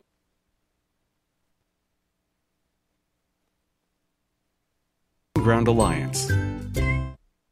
If you want to get your day off to a good start, then stop at Billy Joe's Gas and Food Mart on Highway 150 in Floyd's Knobs. While you're filling your gas tank, you could fill your own tank with a hot breakfast or try one of Billy Joe's daily lunch special. Billy Joe's Gas and Food Mart opens at 5 a.m. and everything is made fresh daily. And if you bring your own mug, coffee is only 50 cents. And Billy Joe's also has free air. The best place to start your day is at Billy Joe's Gas and Food Mart on Highway 150 in Floyd's Knobs.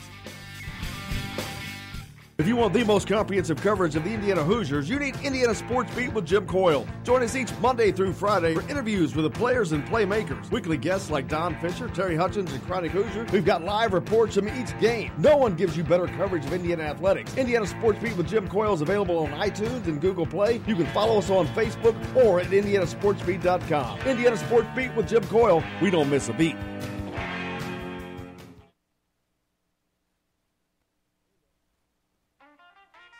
Today's guest is brought to you by Reynolds Family Dentistry of Sellersburg. You need $1 million smile for those championship photos, and that's exactly what you'll get with Reynolds Family Dentistry. Yeah, Johnny be good. You know what that means. John Bowl, our good friend from Wave 3 NBC News, joins us. John, how are you, sir?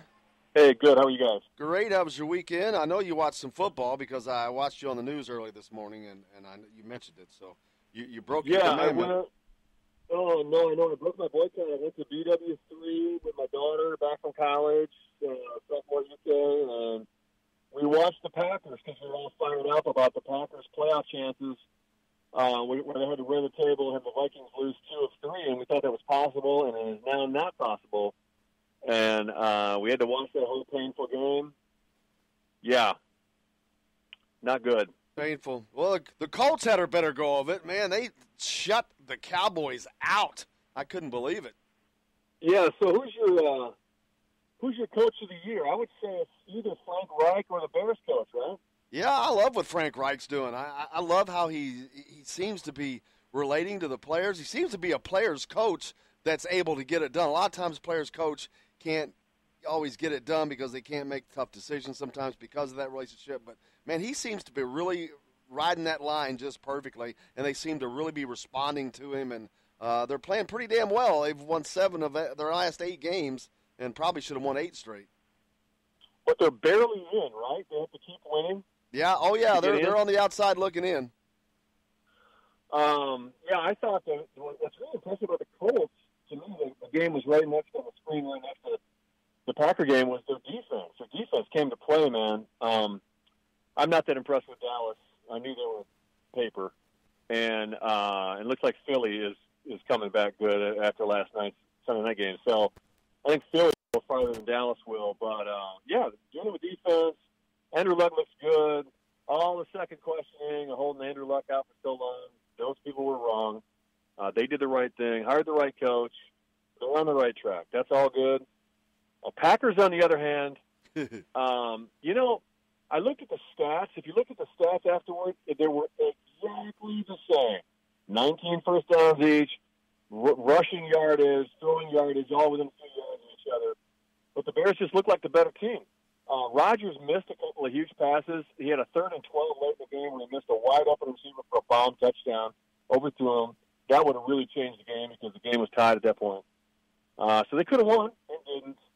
So give credit to the Bears. Now, the thing the Bears have to do, they got to get home field. They're like sitting down at like number 3 right now. They got to get a top 2 seed there to get a home field because the Bears with that D in Chicago weather will be a nasty, formidable thing in the playoffs. So, you know, if the Packers are out of it, I cheer for the NFC North Central. I'm an old black and blue division guy. I don't mind cheering for the Bears. It's all right. Well, you got Jordan Howard, who's he had a great day, I think, for the Bears yesterday, former running back for Indiana, doing a great job in the NFL. But I think he had a pretty good day for the Bears yesterday.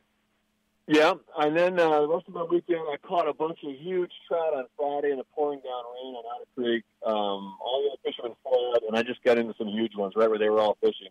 So I learned a little lesson there. Fishing in a little bit of rain is good. I didn't know fishing in the pouring rain is good. That was good. And then Saturday, I had to leave the house to watch the Hoosiers-Butler game. I had to leave right before that shot for a speaking engagement I had to do. And but I got to see it on Twitter, and so that was pretty phenomenal. Yeah, what a great game. I mean, Butler kind of controlled that game for the better part of it. They held the lead, as a matter of fact, for over 34 minutes of that game. But Indiana does what they do, and behind a 35-point effort of Juwan Morgan, what a hell of a day. Dude was 19 of 21 combined with all shots that he took. He loves that place. Yeah, I agree with you. Butler was in control. Butler looked like the better team, but I knew after I left that something crazy would happen at the end because Indiana's good, man. They were sticking around. He's on the big game. Little did I think the freshman would hit, but that was a sweet, kind of a half-double clutch, sweet shot.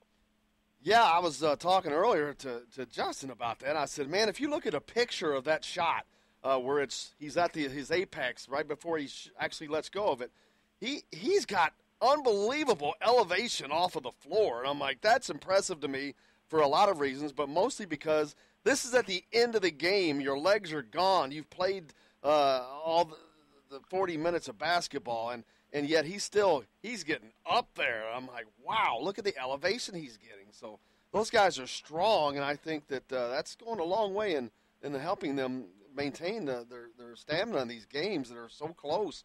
I think they've had 4 straight games now. They've won by 2, 1, and 3 points. So last 4 games a combined 8 points that they've won these with, and they're beating some good teams along the way. Yeah, I mean, the resume will all wash out in the end. They're going to be fine. They'll make the tournament. Question is seeding. The Big Ten is so tough this year because even the bottom feeders are good. So every game, unlike the past, you have like one of your 3 games would be kind of a cruise control game. It's not going to be that way this year. But that's all right because it's just going to make the Big Ten better once the NCAA tournament starts. Yeah, I was talking about how tough the Big Ten teams are. There's one good team at the top right now to me, and that's Michigan. But you've got a ton of teams in the middle, which there's usually 4 teams, maybe 5 in the middle. Then I'm like, golly, there's like 7 or 8 in the Big Ten this year that are just you don't want to play them. And Wisconsin, your old Badgers, is one of those teams, as they've got a good squad as well. Yeah, but you know what? I've watched a lot of them, and they're one of the upper teams in the Big Ten, but they're not as good as a lot of the Badger teams have been in the last 3, 4, 5 years. I'm talking about since the Kaminsky team that upset Kentucky in the Final Four. Like those next couple of years, the Badgers had a team, one that upset number 1 seed Villanova and had a little run, and then the one team that beat Xavier on a last-second Bronson Koenig shot in the tournament. There was a 2 seed. Those Wisconsin teams were better, and they still had a hard go of it in the Big Ten. So I would say overall, the Big Ten, the quality is down, yet the middle and bottom of the league is a little bit up. That would be my assessment right now. Yeah, it's very middle heavy. There's just a lot of teams in the middle. Indiana is one of those teams. Michigan State's one of those teams. Maryland, Nebraska, Wisconsin, Ohio State. I can't even think of them all. But other than Illinois and Rutgers, anybody other than that, it's going to be a tough game if you're on the road, especially to play them. Yeah, it's funny. I was just looking while we were sitting at BW3 yesterday. I was looking. I thought, oh, wow, I'll be around. My daughter will be home for the Wisconsin-Western Kentucky game at Western on the 29th on a Saturday. And I was getting ready to hit click and get 2 tickets. And then I thought, wait a minute, 29th, 4:30 p.m. tip. When is the college football Final Four? And I looked it up, and sure enough, it's 4 o'clock and 8 o'clock that day on the 29th. So I did not buy tickets because I will still choose football Final Four over a game like Western and Wisconsin. Anything working on in your investigative world that you can talk about? No. And I'm leaving. I'm going to do a little home action here, this time a little more on maybe ice fishing. And I just checked the websites on the lakes I fish, and 3 guys fell through on one lake yesterday, and a couple guys fell through on the other lake I fished. So I may fall through and never come back, man. So this may be my last boner. Well, we certainly hope not. But yeah, the weather is going to be kind of unique, right? I don't know how long the 50s are going to last, but not too bad here in the Midwest right now. No, this is good. Fishing's good around here, and I have fallen through the ice 3 times in my life, and I was kind of taking chances because I knew it wasn't over my head, but it is not a pretty thing. And let me tell you something. When you see in the movies what they show falling through, it is not that way. The ice does not crack before you fall through. Okay, when you fall through the ice, you're like, it's not like it's not like that. It's you walk, and down. Like there's no chance. So I'll be ready for it. Yeah, that's got the first time that happened. That had to be your heart had to kind of drop to your ankles. Yeah, the first time I was with my dad, I was probably like a junior in high school, and I went through, and he's kind of down the line from me, and I'm standing there in the water up to my chest, and I go, Dad! And he turns, he looks at me, and he goes, well, get out, for God's sake. I'm like, oh, yeah, I forgot that part. I need to try to get out. Yeah, that's important. Try to get out. That's great advice. Yes. Ice fishermen, we are very, very intelligent. Well, you're fishing on ice to begin with, so I guess you can start there. Correct. It's not. It's kind of a blockhead endeavor, and you try to explain to people what is alluring about ice fishing, and you fail miserably until you take somebody, and that's kind of cool. John Bowl, we appreciate it, brother. Look forward to talking to you, hearing John's stories each and every week. Thank you, sir. Make sure you follow him on Wave 3 News. Thank you, John. Have a great week. Yep. John Bowl from Wave 3 NBC News. Just love hearing his stories. He's a Badger man, cheesehead. So we get the Wisconsin angle from Johnny Boy. But I hope you guys are having a good start to your week. We got a lot coming up here on the show today. Yet Don Fisher's on the show. Look forward to talking to him about this weekend's environment up at Bankers Life Fieldhouse. It was a great crowd. Yeah. Sold out, of course. You have Notre Dame and Purdue playing in that first game, which Notre Dame didn't have a lot of trouble with Purdue. They made kind of a run for a little bit, but never made them nervous, I guess you'd say. And speaking of, how about Captain Andrew Luck? Dearest mother, my hand trembles with excitement as I write to tell you the unit was victorious over the posse of Cowboys. In fact, we walked away completely unscathed. Truly magnificent. There remains a chance our campaign lengthens. A marvelous thought. I love you, Andrew. As they Colts try to make the playoffs. Playoffs? What a run they're having. Yeah. Colts are 7-1 right now over their last 8 games. It should have won that game against Jacksonville. But they're on the outside looking in at the playoffs, unfortunately.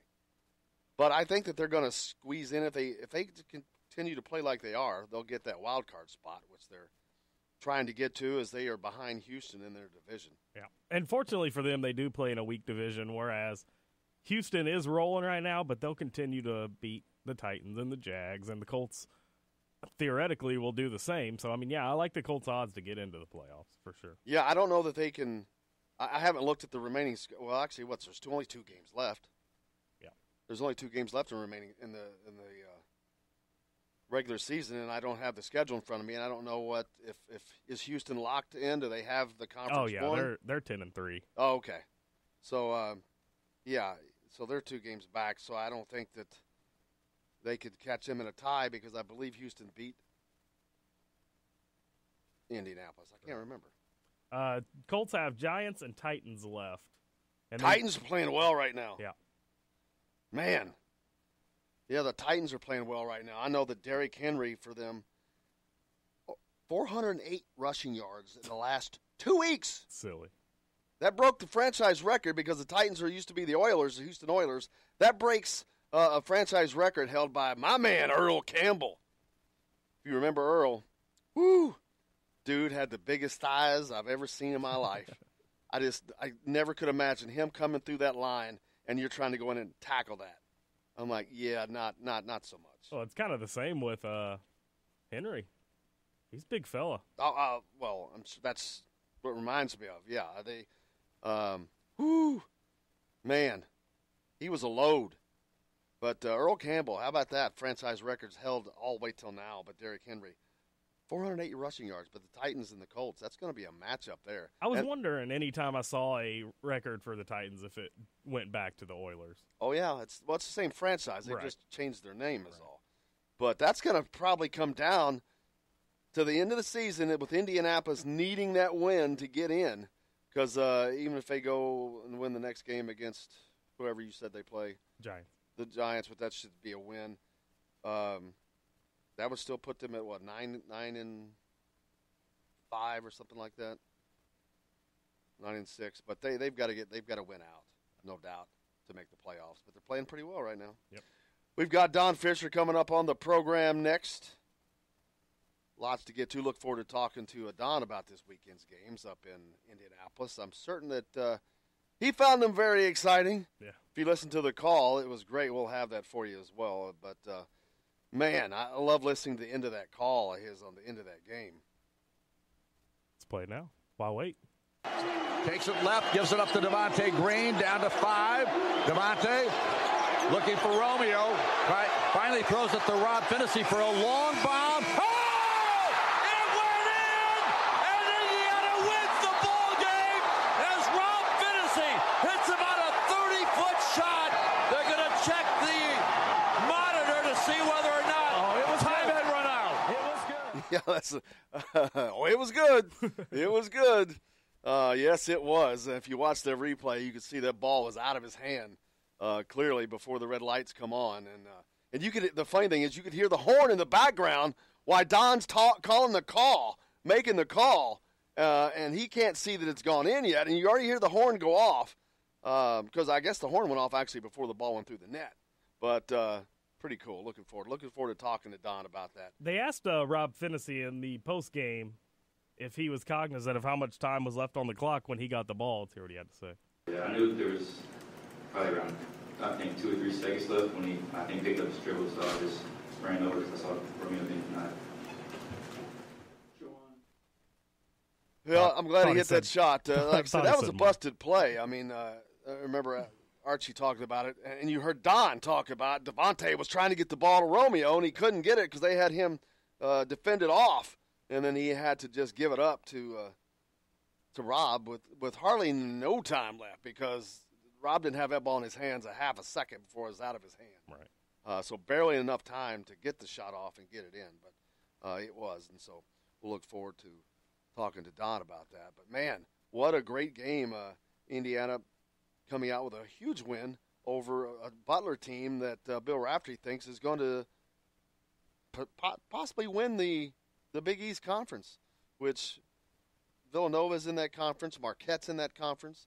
That's a tough road to hoe there. Yeah. A lot of good teams, basketball teams in the Big East. So Indiana's got some nice wins under their belt here of late, with wins over Louisville, wins over Marquette, who's getting better, win over, of course, Butler this weekend.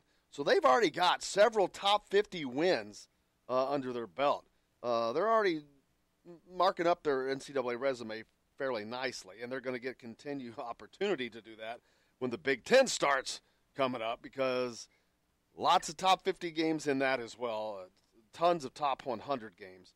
But that's Indiana's strength of schedule is going to be just fine as far as an NCAA resume. No worries there. I have no worries of them making the tournament. I'm just wondering where they're going to end up seeding-wise, and that's going to be told simply by how well they do in Big Ten Big Ten play. And not only are these big resume-building wins early in the season, but they're also confidence-building wins. I mean, Indiana's seen themselves win 4 close games in a row. They've now got the mindset that, hey, we can go out and win in these close games, and that's, I think, going to pay dividends down the road. I agree, because now you've got a team that, no matter what, they have no reason to feel that they're out of the game, because they've been able to come back and play with good teams. These are not Jacksonville's and Central Arkansas or cupcake schedule teams are doing this against. They're doing this against not Marquette, they blew them out, but against Louisville, against Butler, teams that are good. Louisville, of course, in the ACC, I think they're going to do a lot better than people think. They're already playing at a better level than people thought they would. Chris Mack doing a phenomenal job there.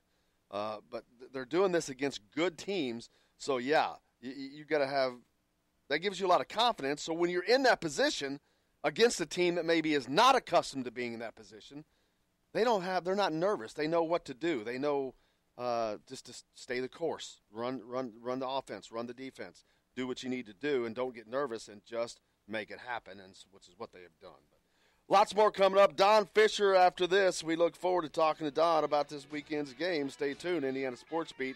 Right back.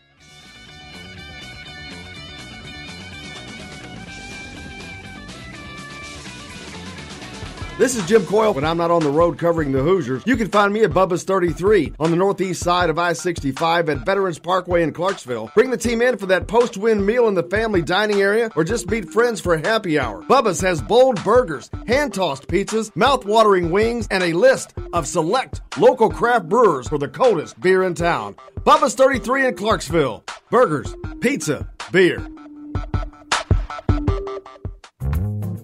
Many medicines used to treat colds and flu contain acetaminophen, a pain reliever and fever reducer found in hundreds of over-the-counter and prescription medicines. But taking too much or more than one medication containing acetaminophen per day can damage your liver. So always read the label and don't take acetaminophen if you drink 3 or more alcoholic drinks every day. To learn more, visit fda.gov/OTC pain info. A message from the U.S. Department of Health and Human Services Food and Drug Administration. If you're a homeowner and have storm damage to your roof, you want a hometown contractor you can count on and trust. Brooks Roofing of New Albany has been doing quality work since 2006. Check out their work for yourself at brooksroofingin.com. No job is too big or too small, commercial or residential. Brooks Roofing is probably working in your neighborhood right now. Visit brooksroofingin.com or call 812-868-ROOF. That's 812-868-ROOF. Brooks Roofing, the protection you need when nature strikes. We all want a winning smile for those championship photos, and that's exactly what you will get at Reynolds Family Dentistry in Sellersburg. Reynolds Family Dentistry has been serving the dental needs of Hoosier families for over 30 years. Let Doctors Roger and Jay Reynolds take care of your family. Just off of I-65 at 809 South Indiana Avenue in Sellersburg. Call 812-246-3368. That's Reynolds Family Dentistry, 812-246-3368.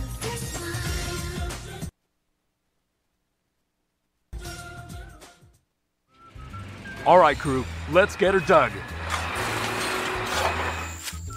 Honey, want to give me a hand? I'm planting that tree, remember? No matter how large or small your digging project may be, no matter how urban or rural. You must always call 811 before any digging project. 811 is our national one-call number, alerting your local utility companies to come out and mark any lines they have near your dig site. You must call 811 at least 2 to 3 business days before any digging project, so you can avoid hitting our essential buried utilities. This includes natural gas and petroleum pipelines, electric, communication cables, and water and sewer lines. So before you do this or this, make sure you do this. For digging projects big or small, make the call to 811. Brought to you by Common Ground Alliance. If you want to get your day off to a good start, then stop at Billy Joe's Gas and Food Mart on Highway 150 in Floyd's Knobs. While you're filling your gas tank, you could fill your own tank with a hot breakfast or try one of Billy Joe's daily lunch special. Billy Joe's Gas and Food Mart opens at 5 a.m. and everything is made fresh daily. And if you bring your own mug, coffee is only 50 cents. And Billy Joe's also has free air. The best place to start your day is at Billy Joe's Gas and Food Mart on Highway 150 in Floyd's Knobs. If you want the most comprehensive coverage of the Indiana Hoosiers, you need Indiana Sports Beat with Jim Coyle. Join us each Monday through Friday for interviews with the players and playmakers. Weekly guests like Don Fisher, Terry Hutchins, and Chronic Hoosier. We've got live reports from each game. No one gives you better coverage of Indiana athletics. Indiana Sports Beat with Jim Coyle is available on iTunes and Google Play. You can follow us on Facebook or at indianasportsbeat.com. Indiana Sports Beat with Jim Coyle. We don't miss a beat.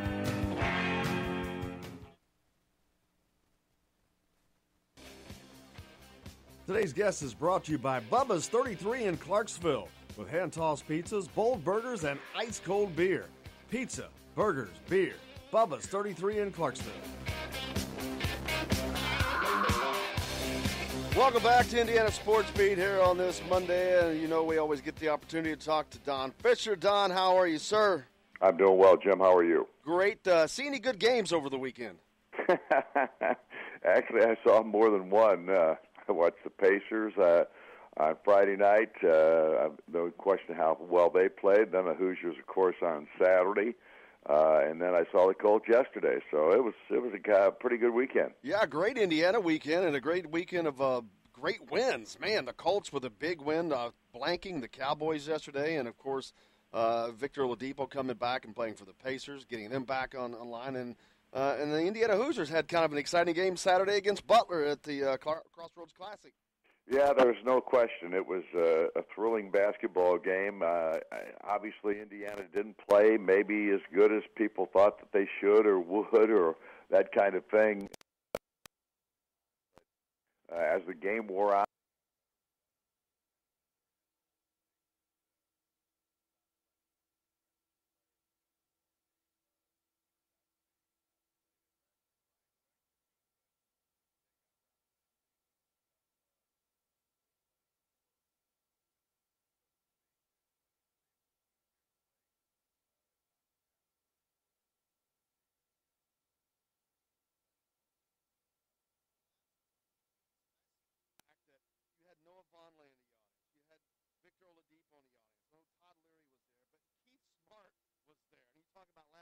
shots, you think of Keith Smart, but what a time to hit that for Rob Phinisee, a freshman, and just to step up and knock down such a huge shot in so many different ways. But he's like an Iceman. He's like miniature George Gervin.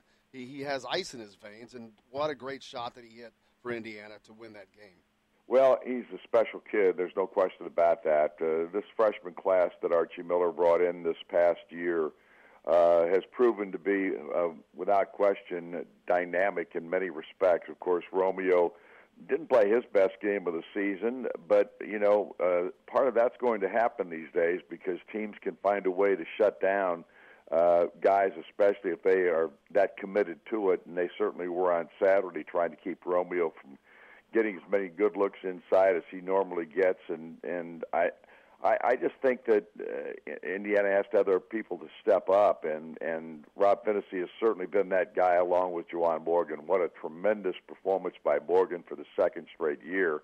I said during our broadcast on Saturday that if the Indiana Pacers wanted somebody that could play really well when they play in Indianapolis at Bankers Life Fieldhouse, they might want to draft him after this season's over with, because he has just had two phenomenal games back-to-back here the last 2 years in that building. 34 last year in the overtime win against Notre Dame, carried the Hoosiers in that game, and then he did exactly the same thing on Saturday, breaking his own scoring record for the Crossroads Classic with his 35th point, and just played just tremendous. I mean, just took the team on his shoulders when the Hoosiers struggled early on. So it was a terrific performance by Juwan.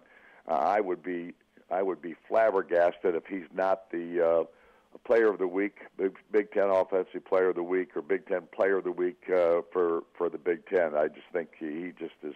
He's such a special guy in so many respects, and obviously his game on Saturday was just special. Oh, absolutely. The two best performances in the history of the Crossroads Classic both belong to Juwan Morgan. And I think that shows when you focus on someone like you do, like focusing on Romeo, you're going to pay the price with Indiana, whether it's Juwan or maybe some of the other guys are stepping up like Rob Finney. But you focus on somebody for Indiana, and they have a lot of weapons, and none better than Juwan Morgan, of course. And they're still looking to get some of those weapons back. Hopefully they'll get Race Thompson back in mid-January, and he can help contribute. But these guys seem to be coming together more and more as a team. And these close games have got to benefit them as they enter Big Ten play at the early January, because the Big Ten is just going to be a gauntlet. Well, there's no question. I think the Big Ten Conference from top to bottom, without doubt, is the best conference in the country. Just because there isn't anybody that you can say that you can go in there and count on getting a victory. There's nobody like that. I think this league also has the best coaching in the country from top to bottom. There's not a weak sister in this group of coaches. All of them do a tremendous job of preparing their teams, getting them ready to play whomever they're going up against. We've been seeing that now for a couple of years. I just think the league itself is special, and I guess I've said that term 4 or 5 times already, haven't I? But nevertheless, it's really, really going to be a difficult challenge in Big Ten Conference play, and those 2 wins that they got at the beginning of the stretch here, where Indiana has now won 4 in a row, by a total of 8 points, incidentally, which means they've averaged winning by 2 points a game. Yeah. When you look at what Indiana's been able to do and winning these close ball games, getting themselves ready for contests like this, I think this is going to benefit them throughout the season, and hopefully they can keep winning those types of ball games, because it's going to be like that throughout the basketball season up until the end of March. Yeah, and they're getting the performances they need, of course, from Juwan and from Romeo. And it's the not underclassmen, but it's the other castmates that are really stepping up. Justin Smith has had 3 straight good games. He had 9 rebounds in 2 straight games, and then he had 7 and 4 against Butler on Saturday. A nice added effort. He hit a key 3-pointer. So Right. Those little efforts are really, really helping this team. Well, there's no question, and there have to be other people that step up. There's no question. I thought DeMonte Green's performance on Saturday was pretty doggone good as well. He didn't shoot the ball like he'd like to. He was 2 of 6, but he did knock down a big 3 in the ball game. But like Rob Fittesy, he had identical stats in the assist-turnover ratio, 5 assists to 1 turnover, and that's really key. But the other turnovers in this ball game, think about it, their 2 best players, Juwan Morgan and Romeo Langford, had the most turnovers. So 5 for Juwan, or 5 for Romeo rather, and 4 for Juwan. They had 9 of those turnovers, and of course, so many of them are just careless passes. They're not seeing what's there, and they're not making the easy play. They're trying to make the tough pass, and those passes are either getting picked off or they're throwing them out of bounds, just a little bit off. Those kinds of mistakes are what what keeps other teams in ball games or keeps their runs going. And in this particular case, Indiana was able to fight back from an 11-point deficit in the first half to make it a 4-point game at halftime. And then in the second half, they only had 6 turnovers. They had 9 in the first half, 6 in the second. And then the other thing I think was important in the stretch at the end of the ball game, where Indiana couldn't afford to make mistakes, they only had 1 turnover in the last 6 minutes. And that tells you that this team has grown in that regard. But the mistakes early really gave Butler a foothold in this contest, and I think that's got to stop because at some point they're going to pay a price for those kinds of plays. Absolutely, and they have an opportunity over the next week. They have a couple of games before they get into a Big Ten play. Central Arkansas on Wednesday, and then followed up with Jacksonville on Saturday before they go into Big Ten play. So maybe some other guys can also get some time, but it gives them some opportunities to work some of these things out before they hit Big Ten play. Well, no question, and that's, I think, one of the big things, of course, with this basketball team was the lack of quality practices they were able to have when they had all those injury problems back in the middle part of November. They just didn't have a lot of guys that they could work, and they couldn't really find the continuity they were looking for. At least they didn't develop the continuity they were looking for in that period because they just didn't have enough guys to practice with the different combinations that Archie can put on the floor. That factored into why this team, is probably not quite as far along as you'd like them to be. But nevertheless, some teams take a little bit longer time to get it together. And the one thing I think that concerned me a little bit in this ball game, and it hasn't really been a problem all year long, Indiana did not guard the perimeter as well. And Butler, of course, has so many guys that can knock down three-point shots. But they had no answer for Sean McDermott on Saturday. He had a tremendous game. He had 6 3-point field goals, and he made 20 points in total.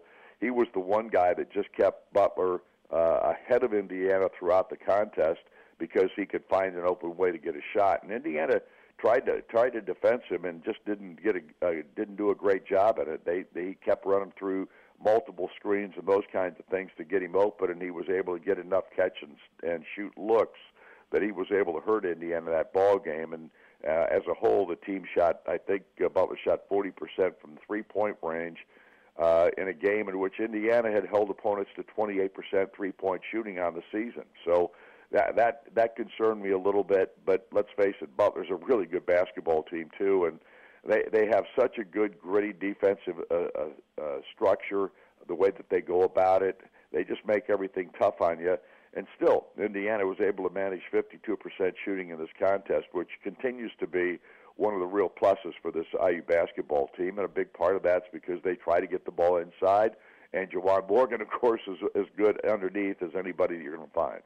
Absolutely. Their defense is coming along. It seems to be better each and every game. Of course, McDermott did do, as you said, he knocked 60% shooting from behind the three-point arc, but he had such a quick release. Man, if you weren't on him immediately, you weren't going to get to him. He did have a phenomenal day. Yeah, no question about it, and you got to give Butler credit. If you weren't a fan of either ball club, you really felt sorry for Butler in this ball game because they outplayed Indiana through a good portion of this contest. It was just that Indiana hung in there, never gave up, and then made an incredible shot at the end to win the ball game. Yeah, and I think, like you said earlier, Indiana put itself in that position that they probably didn't have to be and could have made that win a little easier, which hopefully that comes as the season progresses, as the continuity continues to improve with guys coming back off the injury list and playing more and more together, that continuity will get there. Well, as we said, a lot of practice time available to this team now for the next 2.5, 3 weeks. They actually have the longest period between ball games that I think I've ever seen an Indiana team have around the Christmas holidays. After they play this ball game on Saturday against Jacksonville, they will have from Saturday to January the 3rd. So the 22nd of December to January 3rd, I've never seen Indiana have that much time in between ball games. So they're going to have a lot of practice time in there. Of course, they'll be taking some days off for Christmas, which Archie does, and all coaches do, and that'll be great for these kids to be able to get home and see their families if they haven't seen them throughout much of the college basketball season at this point.